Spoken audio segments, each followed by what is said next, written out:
নরেন্দ্র মোদীকে বাংলাদেশ সফরের আমন্ত্রণ শেখ হাসিনার। দিল্লি ঢাকা সম্পর্ক এগিয়ে নেওয়ার প্রত্যয়, সোনিয়া পরিবারের সাথে একান্ত আলাপচারিতা।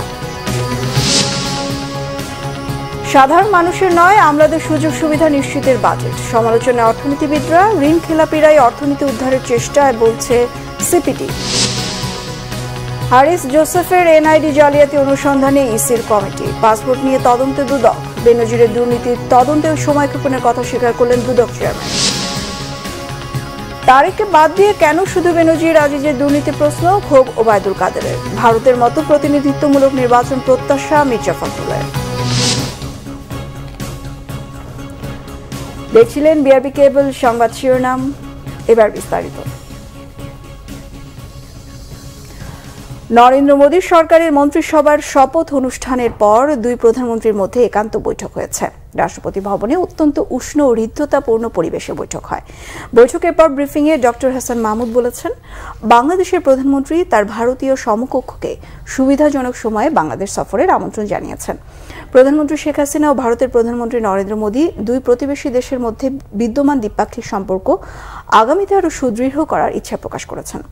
দুই নেতা আশা প্রকাশ করেছেন, বিদ্যমান দ্বিপাক্ষিক সম্পর্ক আগামী দিনগুলোতে আরও গভীর হবে।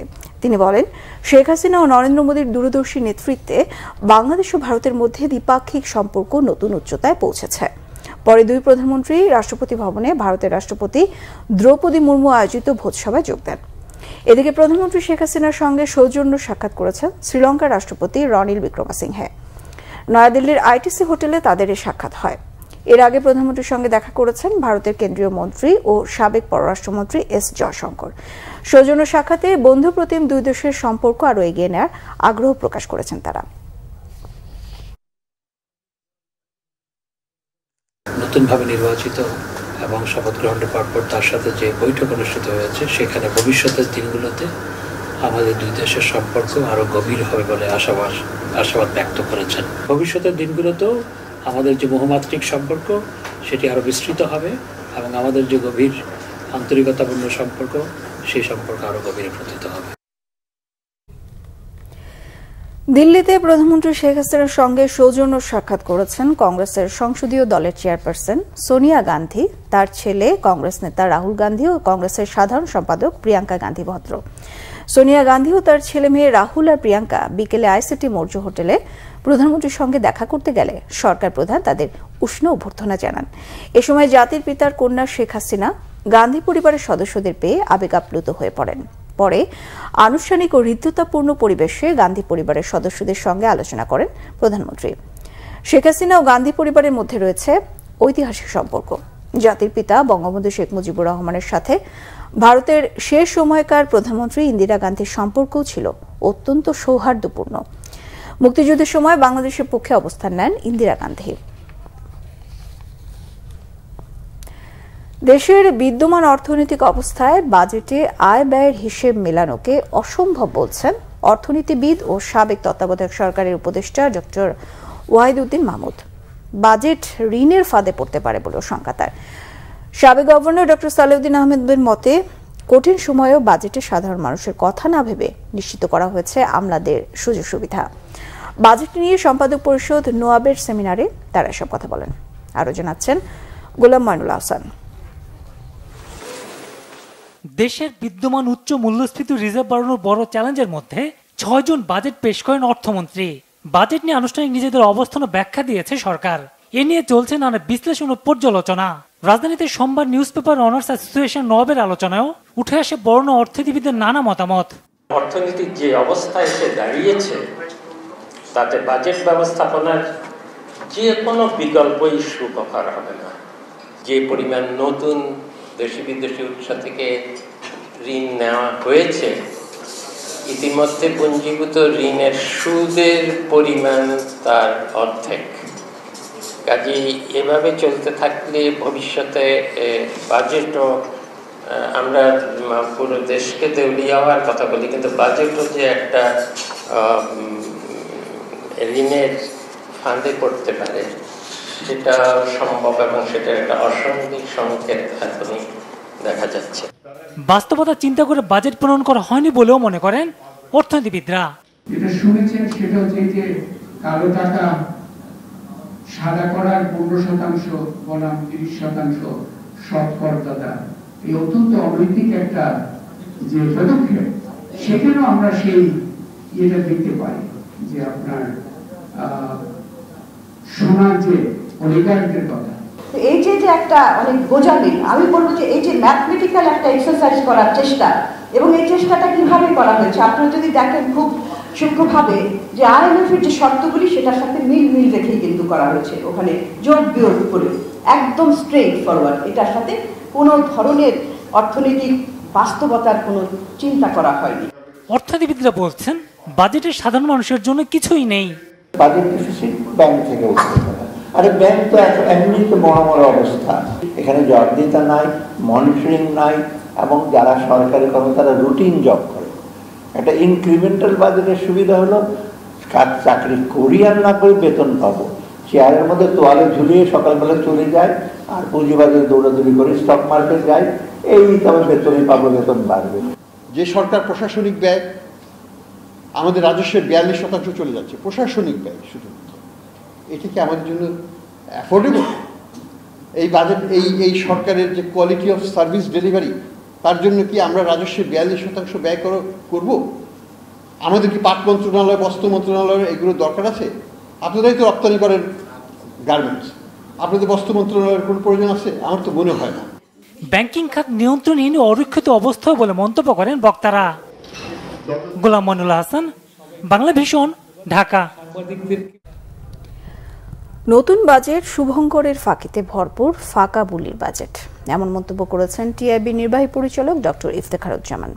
তার অভিযোগ, ব্যাংকিং খাতকে খাদের কিনারে নিয়ে যাওয়া ঋণ খেলাপি ও কর ফাঁকির পথপ্রদর্শকরা রাষ্ট্র ক্ষমতায় শক্তিশালী পদে থেকে অর্থনীতি উদ্ধারের চেষ্টা চালাচ্ছেন। দুর্নীতি সহায়ক বাজেটকে বেনজির মন্তব্য করে সিপিডির সম্মানীয় ফেলো ডক্টর দেবপ্রিয় ভট্টাচার্য বলেছেন, 15% কর দিয়ে কালো টাকা সাদা করার সুযোগ নির্বাচনী ইশতেহারের বড় বরখেলাপ। জিয়াউল হক সবুজের রিপোর্ট। জাতীয় বাজেটে অসুবিধাগ্রস্ত মানুষের প্রাপ্তি বিষয়ে সোমবার মিডিয়া ব্রিফিংয়ের আয়োজন করে Centre for Policy Dialogue CPD. এই আলোচনায় বিশেষজ্ঞরা জানান, প্রস্তাবিত বাজেটে শিক্ষা, স্বাস্থ্য ও জলবায়ুর প্রভাব মোকাবেলায় দেয়া বরাদ্দ খুবই কম। বাজেটে পরিতৃপ্তির ঢেকুর থাকলেও মূল্যস্ফীতি নিয়ন্ত্রণের দিক নির্দেশনা নেই। উল্টো ঋণ নিয়ে ঋণ পরিশোধের চাপ দিন দিন বাড়ছে। 22-23 অর্থবছর আমরা দেখেছি, আমরা বিদেশি ঋণ শোধ করার জন্য আমাদের যে রাজস্ব আহরণ আছে এটা যথেষ্ট কুলায় নাই। আমরা প্রায় 25,000 কোটি টাকা আমরা ঋণ করে ঋণ ফেরত দিয়েছি। অন্য আলোচকরাও বলেন, ঋণের জন্য ব্যাংক নির্ভরতায় হোঁচট খাবে ক্ষুদ্র ও মাঝারি শিল্প। হুন্ডি এবং অর্থ পাচার নিয়ন্ত্রণের দিক নির্দেশনা না থাকায় বাজেটে উৎসাহিত হবে কালো টাকার মালিকরা। এনপিএল এর একটা বড় অংশ প্রভাব খাটিয়ে, যেটা আসলে এনপিএল বলা যায় নাকি আমি শিওর না, এটা আসলে লুট হয়ে গেছে এই টাকাটা। তো এই জায়গাটা বন্ধ করার জন্য political governance, banking governance, technical solution, তার কোনো কিছুই আমরা দেখিনি। টিআইবির নির্বাহী পরিচালক ডক্টর ইফতেখারুজ্জামান বলেন, প্রস্তাবিত বাজেট দুর্নীতি সহায়ক। বাজেটে জনগণের টাকায় জনগণকে বঞ্চিত করা হয়েছে। একটি উচ্চাভিলাষী ফাঁকা বুলির বাজেট, এটি হচ্ছে বৈষম্যমূলক বাজেট, সংবিধান পরিপন্থী বাজেট। এখানে শুভঙ্করের ফাঁকিতে ভরপুর একটা বাজেট। ব্যাংকিং খাতে মানে যে খাদের কিনারায়, তার জন্য দায়ী যারা, বাংলাদেশে ঋণ খেলাপির পথপ্রদর্শক, বাংলাদেশে ব্যাংক জালিয়াতি লুটপাটের পথপ্রদর্শক, বাংলাদেশে কর ফাঁকির পথপ্রদর্শক, বাংলাদেশে অর্থ পাচারের পথপ্রদর্শক যারা, তারা কিন্তু এখন রাষ্ট্র ক্ষমতায় অন্যতম শক্তিশালী পক্ষ। তারাই নির্ধারণ করে দেয় ব্যাংকিং খাত কিভাবে উদ্ধার করা যাবে। সিপিডির অন্য গবেষকরাও বলেন, প্রস্তাবিত বাজেট নির্বাচনী ইশতেহারের সঙ্গে বৈষম্যমূলক। সৎ আয়ের উপরে 30% আর 15% আপনি করবেন চুরি বাটপাড়ি করে করা তাদের উপরে, এটা তো হতে পারে না। আর তার চেয়ে বড় কথা, উনি কিভাবে এটা আয় করেছেন কোনো প্রশ্ন করবেন না, এটা তো সাংবিধানিকভাবে সাধারণ সর্বজনীন মানবাধিকার বিরোধী, এটা তো হতে পারে না। বাজেট বাস্তবায়নে জবাবদিহিতা নিশ্চিতের তাগিদ দেন আলোচকরা। জিয়াউল হক সবুজ, বাংলা ভিশন, ঢাকা। সাবেক সেনাপ্রধান জেনারেল আজিজ আহমেদের দুই ভাই হারিস আহমেদ ও তোফায়েল আহমেদ ওরফে জোসেফের জাতীয় পরিচয়পত্র এনআইডি জালিয়াতির ঘটনায় 3 সদস্যের তদন্ত কমিটি গঠন করেছে নির্বাচন কমিশন।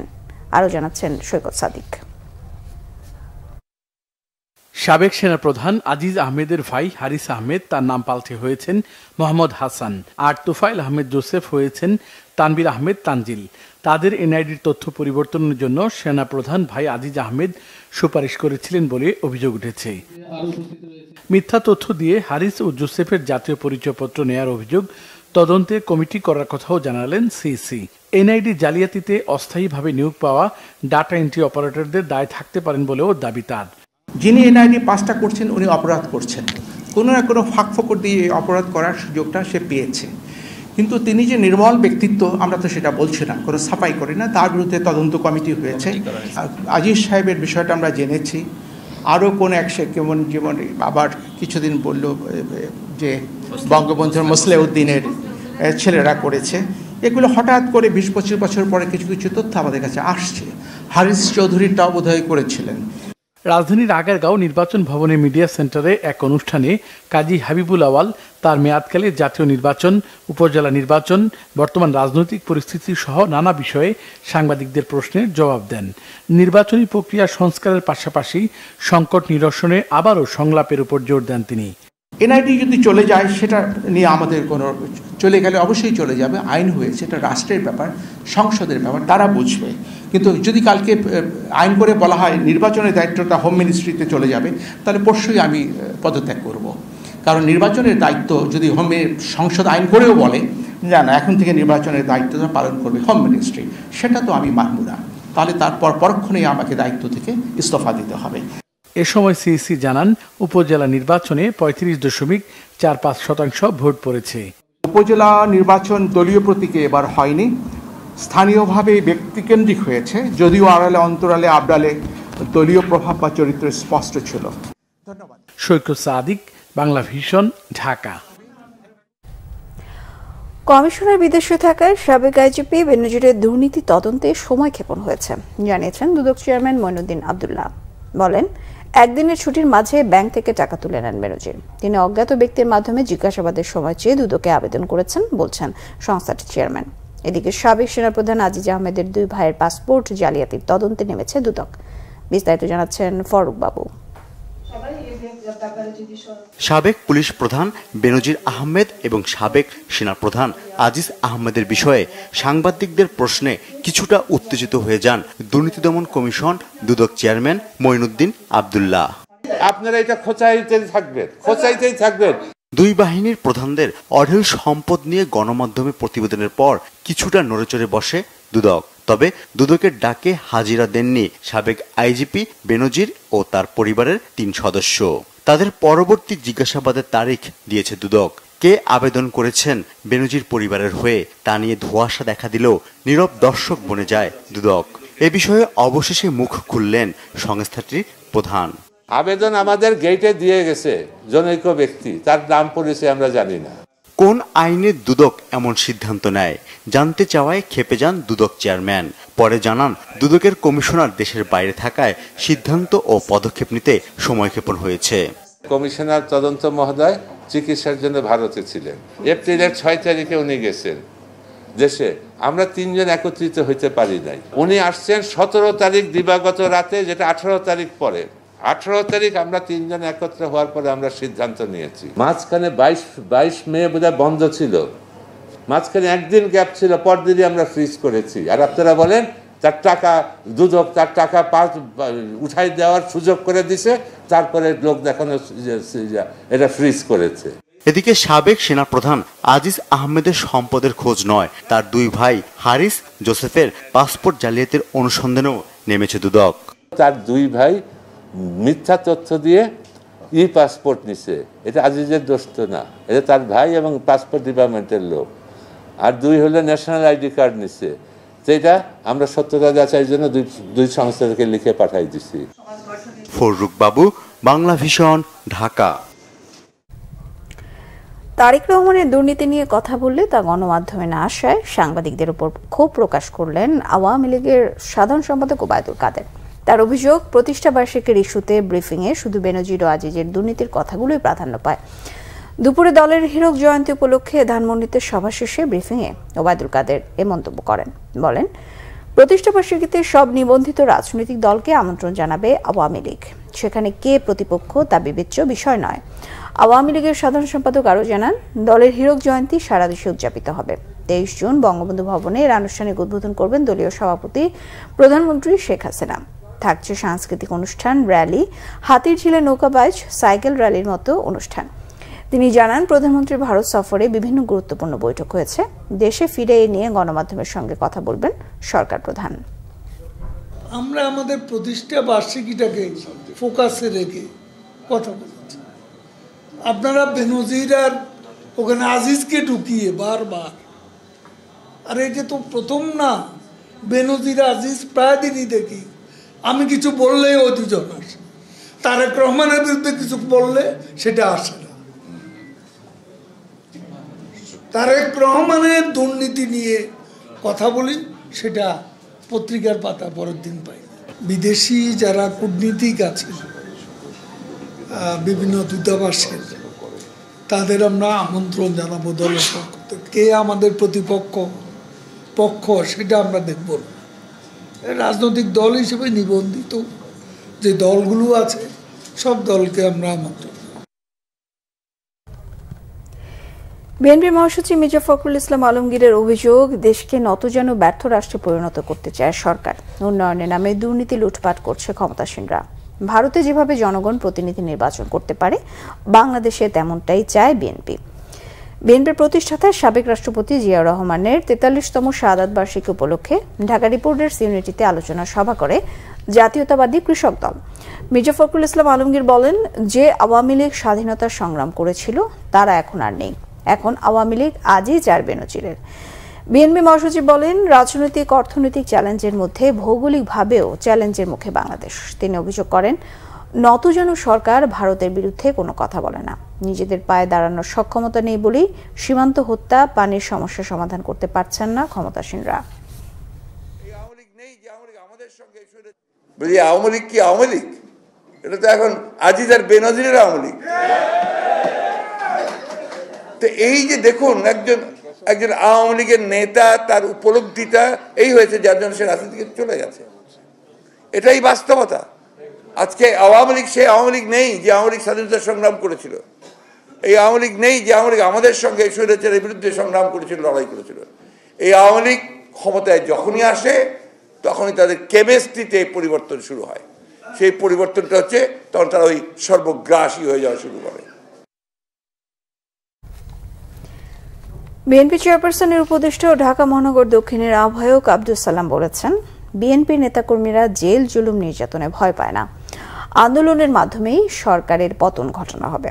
বিকেলে ঢাকা মহানগর দক্ষিণ বিএনপির জ্যেষ্ঠ সদস্য ইঞ্জিনিয়ার ইশরাক হোসেন ও জাতীয়তাবাদী স্বেচ্ছাসেবক দলের ঢাকা মহানগর দক্ষিণের সাধারণ সম্পাদক জহিরুদ্দিন তুহিনের মুক্তির দাবিতে নয়াপল্টনে কেন্দ্রীয় কার্যালয়ের সামনে মানববন্ধন করে ঢাকা সংসদীয় আসন 6-এর সাবেক ছাত্র দলের নেতারা।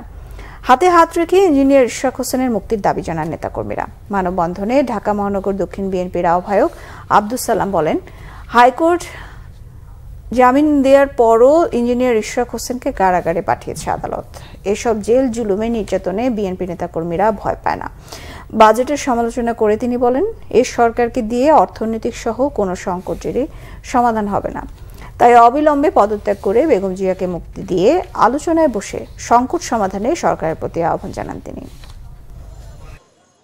ঢাকা দক্ষিণের জনতার মেয়র ইশরাক হোসেনকে হাইকোর্ট জামিন দেওয়ার পরেও নিম্ন আদালত তাকে জেলখানায় পাঠিয়ে দিয়েছেন।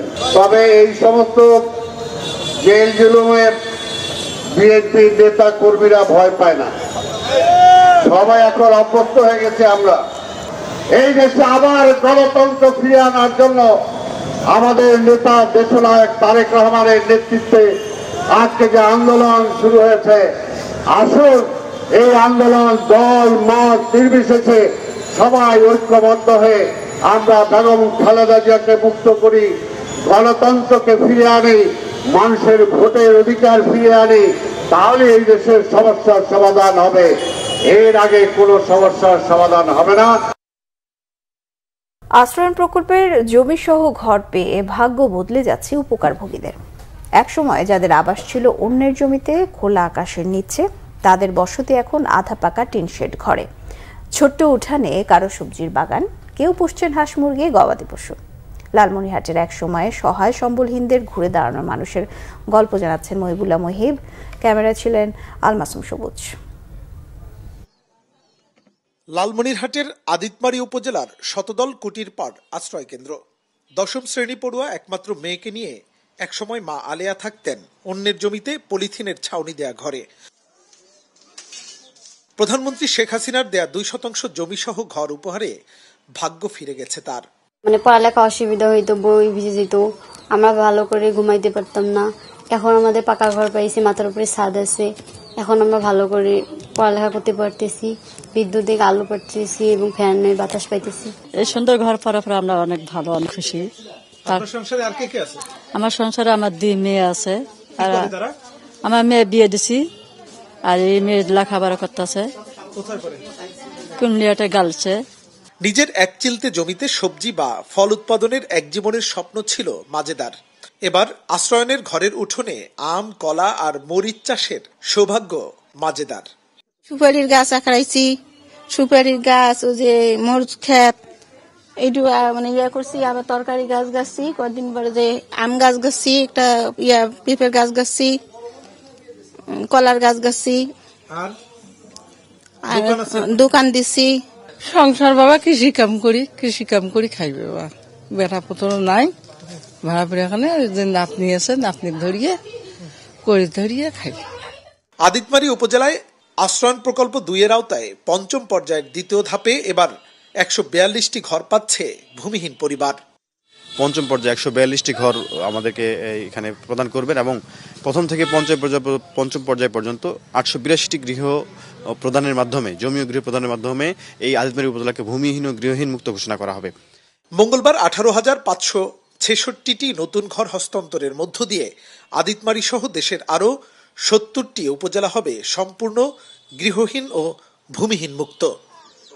হতদরিদ্র জনগোষ্ঠীর ভাগ্যের উন্নয়ন ছাড়া দেশের সামগ্রিক উন্নয়ন প্রায় অসম্ভব। আর এ কারণেই জমিসহ গৃহ প্রদানের পাশাপাশি ভূমিহীন এবং গৃহহীন মানুষদেরকে স্বাবলম্বী করতে নানান ধরনের উদ্যোগ গ্রহণ করেছে সরকার।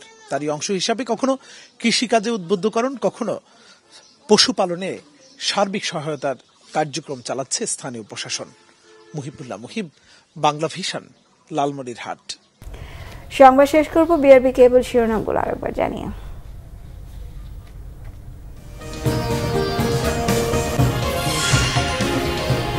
নরেন্দ্র মোদীকে বাংলাদেশ সফরের আমন্ত্রণ শেখ হাসিনার। দিল্লি ঢাকা সম্পর্ক এগিয়ে নেওয়ার প্রত্যয়, সোনিয়া পরিবারের সাথে একান্ত আলাপচারিতা। সাধারণ মানুষের নয়, আমলাদের সুযোগ সুবিধা নিশ্চিতের বাজেট, সমালোচনায় অর্থনীতিবিদরা। ঋণ খেলাপিরা অর্থনীতি উদ্ধারের চেষ্টায় বলছে সিপিডি।